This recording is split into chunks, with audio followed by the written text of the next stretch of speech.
माझा एक तिसरीत मित्र होता. आम्ही एकमेकांच्या घरी खेळायला जायचो. त्याच्याकडे कुत्र्याचं पिल्लू होतं. ते काय मला आवडायचं नाही, कारण लहानपणापासून मला कुत्री आणि नियम पाळायला आवडत नाही. तर आम्हाला दोघांना सायकल हवी होती. आम्ही आधी त्याच्या घरी गेलो. त्याने त्याच्या आईबाबांना विचारलं. ते म्हणाले, हाड, पुढच्या वर्षी बघू सायकल बिकल. तो रडायला लागला. म्हटलं, अरे रडू नकोस, ते कुत्र्याचं पिल्लू दे मला, फक्त कॉलर तू ठेवून घे. मी ते कुत्रं मारलं बकोटीला. माझ्या घरी गेलो आणि आईबाबांना म्हटलं, हे मी रस्त्यावरून उचलून आणले, आजपासून ह्याला मी पाळणार. तर आई बाबा जे घाबरले, ते माझ्या गयावया करायला लागले. अरे बाबा, हे कुत्रं नको, तुला काय वाटेल ते दुसरं माग. म्हटलं सायकल पाहिजे. त्याला आणूया आणूया. म्हटलं ए असलं आणूया आणूया वगैरे नाही, सायकल दाखवा तर कुत्रं निघणार. मग बाबा बिचारे जाऊन सायकल घेऊन आले. त्याच सायकलवर डबल सीट बसून मी त्या कुत्र्याला घेऊन मित्राच्या घरी गेलो. त्याच्या आईला म्हटलं, अहो हे हरवलं होतं. त्याने मला रव्याचा एक लाडू दिला. म्हटलं 2 द्या. हे आर्ट ऑफ द डील आहे. तुम्हाला अशी कुठली तरी गोष्ट जी नकोच आहे ती मागून त्याच्यावर एवढी बोंबाबोंब करायची की तुम्हाला जे हवं आहे ते दुसरा देतो आणि दुसऱ्याला वाटतं आपण जिंकलो. ही आमच्या ट्रम्प तात्यांची स्टाईल आहे. पण यावेळेला इंडियाने सॉलिड डबल गेम खेळला माहिती आहे. म्हणजे इंडियाने सांबा आणि बसंती दोघांचाही रोल केला.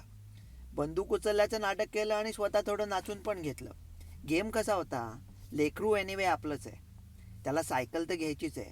त्या कुत्र्याच्या नादी कोण लागणार, त्याला भुंकलं चावलं. म्हणून त्याने काय केलं, तुम्ही जिंकताय ना बाबा, तुम्ही जिंका. आणि काय मस्त डील आणलंय.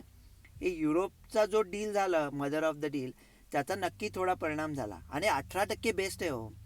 बाकीच्या मॅन्युफॅक्चरिंग जी राष्ट्र आहेत ना, त्यांच्या मानाने आपल्याला 2%चा फायदा आहे. तुम्ही म्हणाल 2%नी काय होतंय. अरे ये 2% के लोकच सगळी इकॉनॉमी चालवतात. हमारे 2% की नोकरियों ने तुम्हारा लाखों का सावन आहे. त्याच्यामुळे इंडियात आता एवढी बरकत येणार आहे ना, एवढे पैसे, डोमेस्टिक कन्झम्पशन वाढणार, नवीन नवीन गोष्टी बनणार, एकदम मस्त. शाब्बास इंडिया, छान केलं.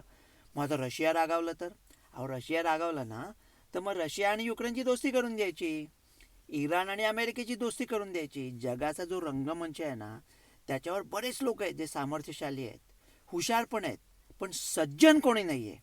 सज्जन, सामर्थ्यशाली आणि हुशार असा फक्त एकटा सारे जहां से अच्छा भारत आहे. त्याच्यामुळे आता जगाच्या रंगमंचावर आपल्या लायकीचा रोल करा यार. किती दिवस नेपथ्य करत बसणार. पण एक छान डील मिळालं.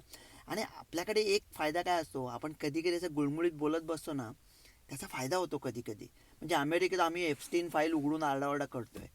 इंडियामध्ये ती बुडकुले मॅडम एवढे दिवस फाईल फिरवत राहतील की त्या फाईलमध्ये काय कोणाला कळणारच नाही.